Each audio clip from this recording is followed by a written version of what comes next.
গৰিমা শইকীয়া গাৰ্গ আৰু জুবলি বৰুৱাৰ সৈতে পিয়েৰলেছ হাস্পাতালৰ বিশেষ উদ্যোগ 40গৰাকী বৃদ্ধা মাতৃক বিনামূলীয়া চিকিৎসা সেৱা প্ৰদান মদঘৰীয়াৰ মাতৃ নিবাস বৃদ্ধাশ্ৰম আৰু সোণাপুৰৰ চৰকাৰী বৃদ্ধাশ্ৰমত প্ৰায় 40গৰাকী বৃদ্ধা মাতৃক প্ৰদান কৰে সম্পূৰ্ণ বিনামূলীয়া চিকিৎসা সেৱা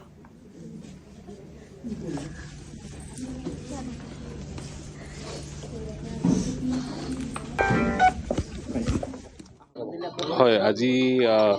আমাৰ জুবিন গাৰ্গৰ বিবাহ বাৰ্ষিকী আছিলে মেৰিজ এনিভাৰ্চাৰী আগতেও তেখেত থকা সময়তো আমি কি কৰোঁ ইয়াতে বৃদ্ধাসকলক তেওঁলোকে লৈ আনে ইয়াতে আমি আমাৰ হস্পিটেলৰ ফালৰ পৰা ফ্ৰী হেল্থ চেকআপ কৰোঁ কনচালটেণ্টৰ আমাৰ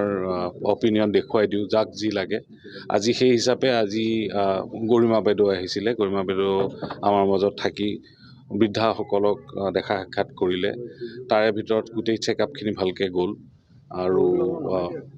কিছুমান এনেকুৱা হৈছে এজন বা দুজন ৰোগী আৰু অকণমান হাৰ্টৰ প্ৰব্লেমো ডিটেক্ট হ'ল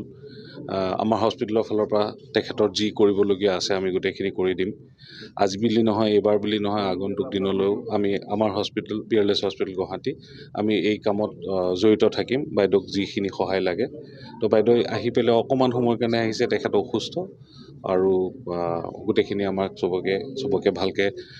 মাতি চাতি তেখেত এতিয়া যাবলৈ ওলাইছে